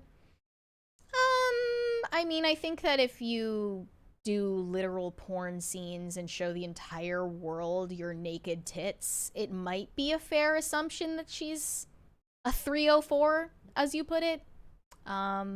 I think that's incredibly trashy and salacious and disgusting, but that's just my take. Corey Anderson said Sydney Sweeney would be a great spy, the ultimate honeypot, kind of like Anna Chapman. By the way, she's winning the poll right now. 56% are saying good. You don't actually think that she looks better with a bob. Well, that's not how I phrased it. I just said Sydney Sweeney with an FS bob, good or bad. I just said good or bad. That was a mistake on your part. Because everyone knows she looks better with long hair. Like, that's just an objective fact.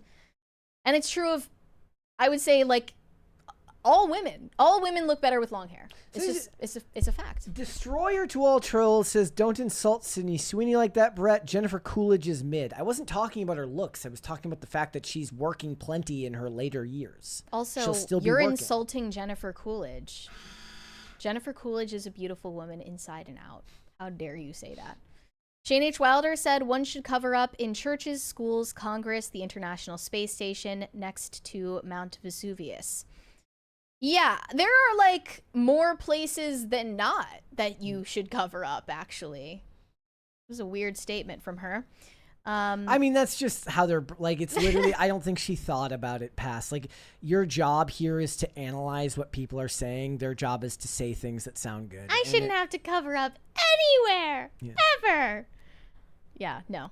Idea, Netflix race swap spy thriller about Eric Swalwell and Sydney Sweeney as Fang Fang. That would be great. Incredible. I would watch that movie, and if it was made 20 years ago, 30 years ago, it would have been Michelle Yeoh playing Fang Fang. Right. Or Lucy Liu. Ah, that would have been my preference. I like Lucy Liu more. She seems less pretentious than Michelle Yeoh. Yeah. And that's just, you know, because I'm a fan of Charlie's Angels and Kill Bill and...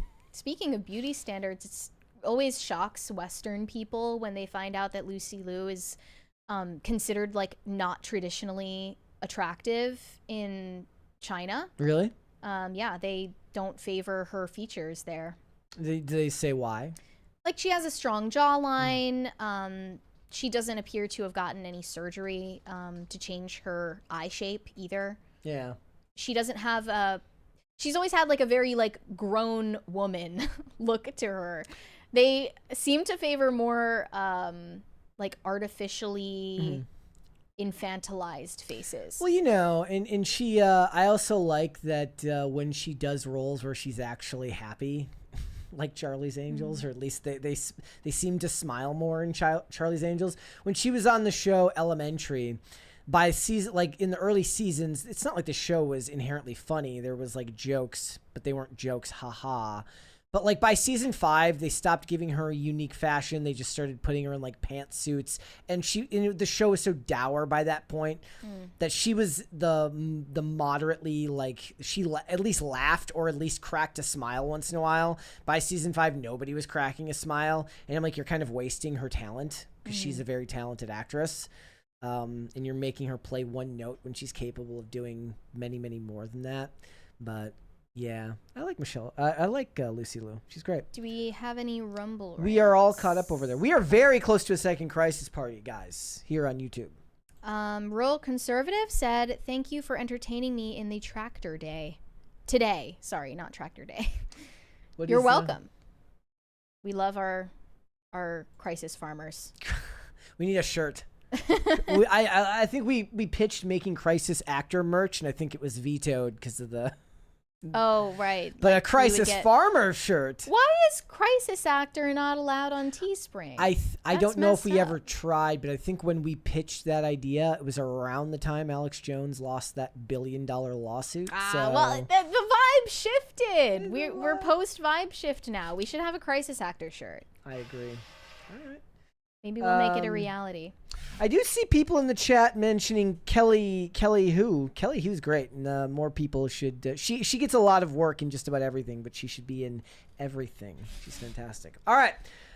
Guys, we're like right at a second Crisis Party. Hopefully we get that before 2 cents away. Okay, it's not quite 2 cents, but maybe we get that before the show is over today. But guys, before we go, would you hit the like button on this video and subscribe to the channel? If you are new here and you have not subscribed here yet already, please and thank you. Remember to share the content out with everybody, because the more people that you share it with, the more we get people talking, the faster this channel can grow. We need you guys' help with that, so please go ahead and do it.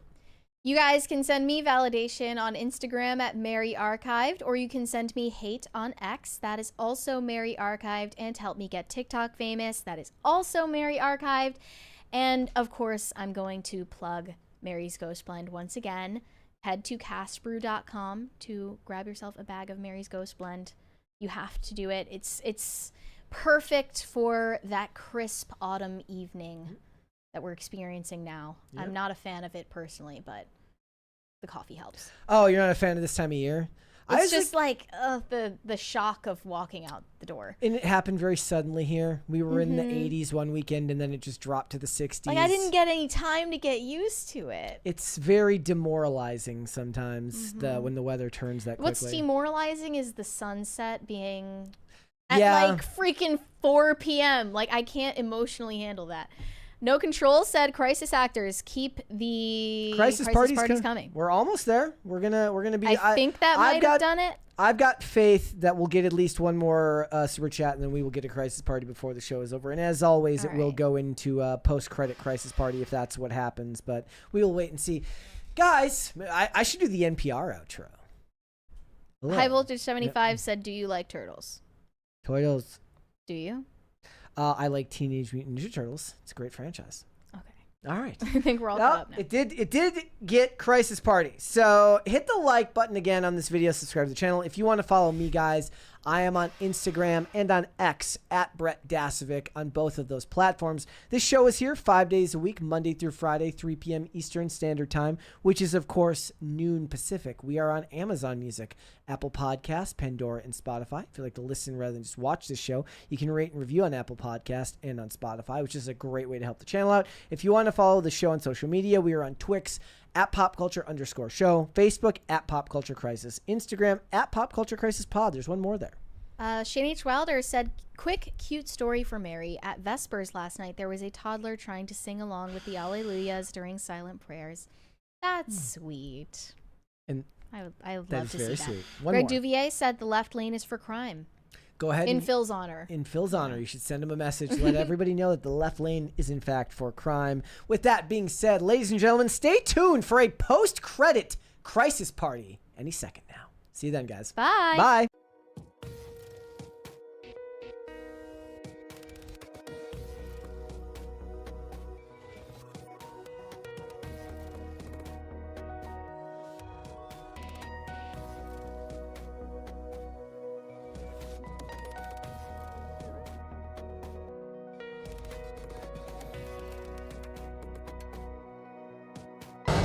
There it is.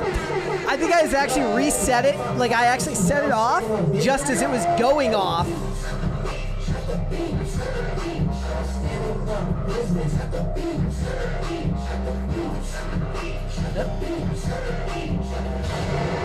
Thank you. See you tomorrow, ladies and gentlemen.